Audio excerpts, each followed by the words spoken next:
تعالوا نعمل أحلى فراخ مقرمشة في البيت هتطلع معانا خطيرة جدا ويلا نبدأ.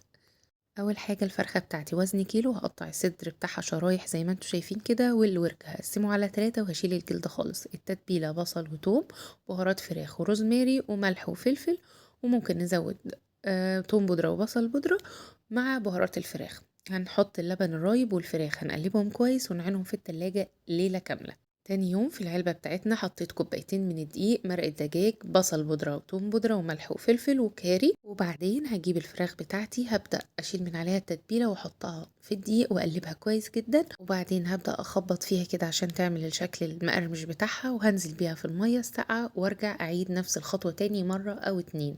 هتطلع معايا بقى بالشكل ده. هنزل بيها على طول في الزيت يكون سخن، درجة حرارته عالية في البداية، وبعد 3 4 دقايق بهدي النار للوسط واسيبها تستوي حوالي 20 دقيقة. ده بالنسبة للأوراق. أما بالنسبة للصدور